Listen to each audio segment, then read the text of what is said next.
Welcome to my go-to shoe, Faith, Hope, and Love, a journey through loss, live on, strengthen soul. And of course, before we get started, like, subscribe, and share. Touch the notification button so you know when I'm coming back. So it's interesting. I'm going to just get right into it. Last week, we talked about peace. And it was so interesting to me, anyway, when I was going through peace, all of a sudden the motorcycle started going across the river, the bridge, and the noises got louder and louder. And I got quiet, so you couldn't probably hear me, but I really wasn't saying very much at that point in time because I could hear them coming through. And I just thought it was interesting that when I wanted to talk about peace, the noise began. And that's exactly why I just want to touch on this for a moment.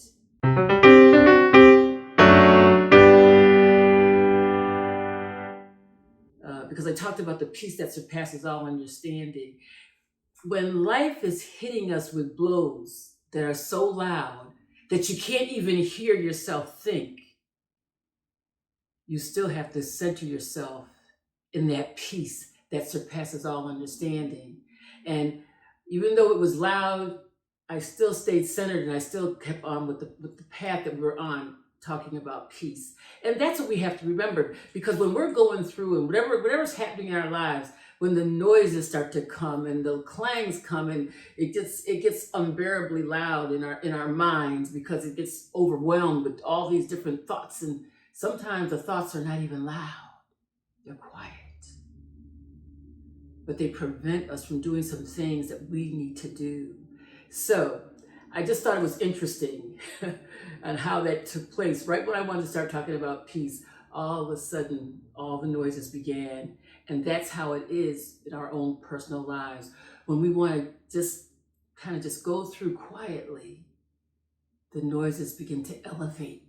And sometimes they stay stagnant, and sometimes they get so loud that we can't even think. And I and you, we have to get ourselves centered and just get into that space with God and let Him work it all out. So I just want to touch on that for a moment, because I just felt that was interesting how the noises began right when I wanted to talk about peace. So now what I'd like to talk about, it's been an extremely tough week for everyone. It's been a tough week for everyone. And my heart was really sad to think that in 2025, someone could be found as strange fruit hanging from a tree. That hurt me so bad, because I love young men and what we hope them to be as they become adults, and young people that are growing and becoming into their own. And it was just so hard to hear about Trey Reed. And there were even some others that happened to in the last several months. And that is just, I don't know, but Trey Reed just broke my heart. I have to tell you, it did. And then the other losses that have taken place is, I know, are breaking other people's hearts. I know the Kirk family, their heart is broken. And my whole premise on this is about loss. Live on, strengthen soul, so that we can continue to live on and do what God would have us to do. Because if we are to do what God would have us to do, we will have peace. We will bring peace to other people. We will give peace. We will walk in peace. We will walk in that faith, that hope, and that love that we all strive for each and every day. So today, I'm going to do something a little different. And it's my way of enjoyment through reading some poems. I'm going to read you a few poems by the author. The author of these poems is a preacher that used to attend our church, Reverend Larry Rogers. He wrote a book of poetry. It's called The Train is Coming. And he has he gives a couple poems I'd like to read, maybe two or three I would like to read, because it just makes me think about what's going on now, and how we just kind of have to still stay steady and strong. When we are weak, he is strong. He gives us the strength that we need to continue to carry on. So I would like to read a couple of these poems. And before I even read them, we all, every one of us, has to have that prayer life to pray for our country, our citizens, everyone. Just pray for everyone, whether they're a citizen or whether they're not. If they're an immigrant, if they're whoever they are, we need to pray for the world, especially this United States, especially the world, actually. I think it's like everything is just so out of sorts right now that we just have to pray. And as we pray, God is going to ask us to be actionable about some things that he wants us to do in our lives. And each one of us, I don't care what age you are, we need to do what thus saith the Lord. We need to be accountable and obedient to the call of what he's asking each one of us to do. But I'd like to read a couple poems by Reverend Larry Rogers from his book, The Train is Coming. Came out, I believe it came out this year. I thought I bought it last year, but the copyright says 2025. So these poems are by Reverend Larry Rogers, The Train is Coming. And I'd like to read the first one, Stay in the Game. And he says it's an ode to Langston Hughes, part 1. They do not know what to do with me. They sit back in their oval chairs, trying to determine my usefulness. I am the ball being played in the game of my life. I want to stay in the game. I want to rise above the clouds. I want to launch the stars. But now I am tossed about. Do not dribble me down or bounce me foul. Stay in the game. By Reverend Larry Rogers. Stay in the game. I like that because it gives me joy. It gives me joy. And see, this is why we have to get joy and peace where we can find it. And sometimes when you're not even looking for it, you're going to find some joy in whatever that activity is for you. And I happen to be poetry. I actually write poetry myself, and sometimes I'm going to have to read you some of my own. But here's another one by Larry Rogers, Reverend Larry Rogers, another ode to Langston Hughes, part 2. I used to dine with the boys in style. God supplied all of my needs. Then things changed. Now I fight to snatch a few good scraps from the table when the guests depart. Yet I will not accept handouts. The God who supplied my needs then will feed me now. Just maybe not as well, but I'll survive. Then and Now by Reverend Larry Rogers, an ode to Langston Hughes. Part 3, another ode to Langston Hughes. Hold fast to your dreams.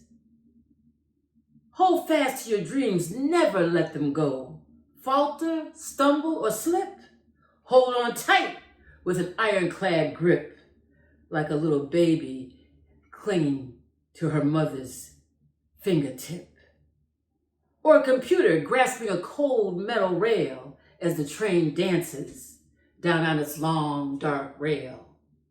Or a prayer warrior in travail, clutching the mystical hands of a God he can't see, but knows him to be.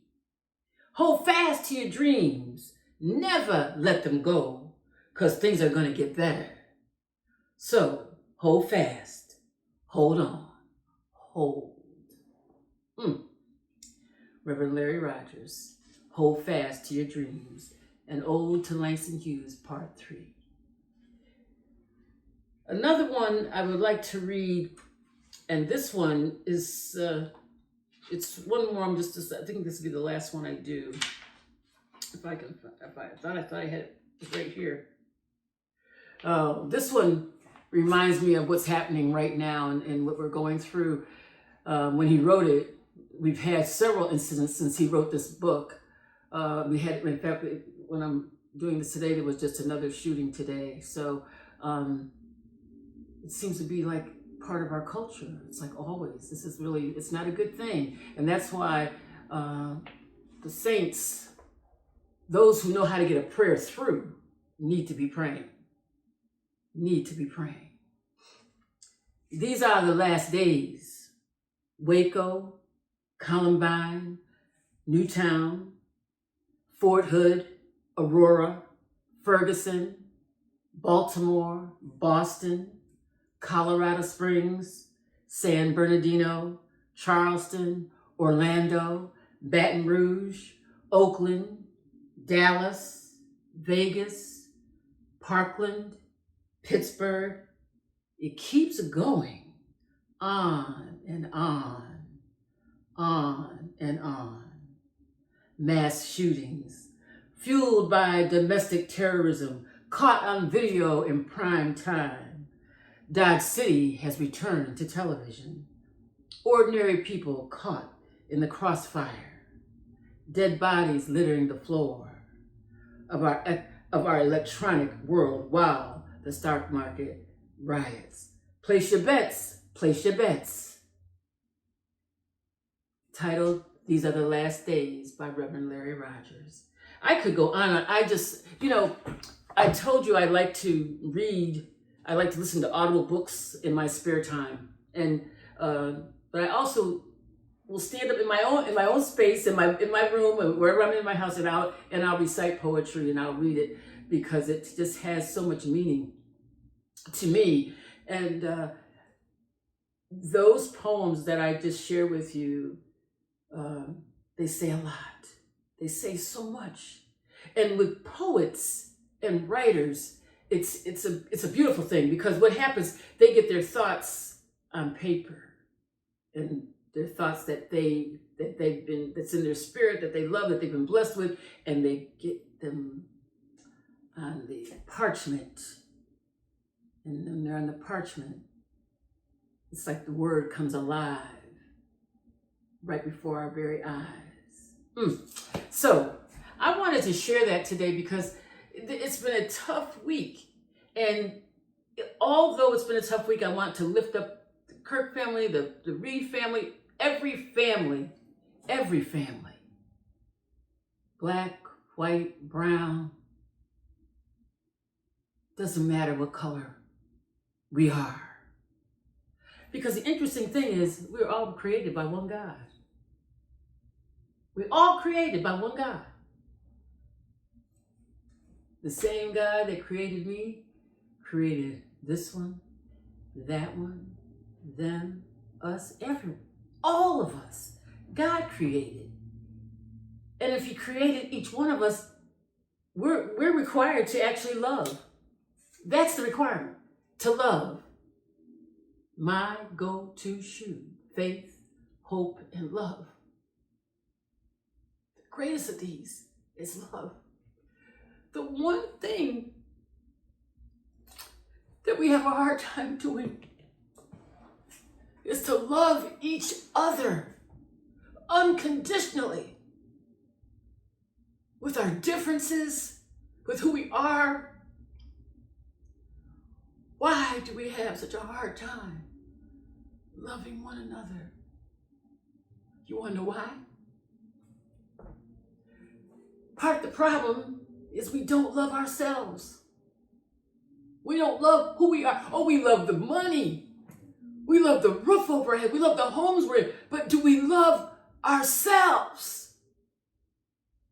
Do we love our own existence? Am I kind to my neighbor? Do I speak to someone I don't know? Can I give a smile? Can I drop some change in their lap or in their cup?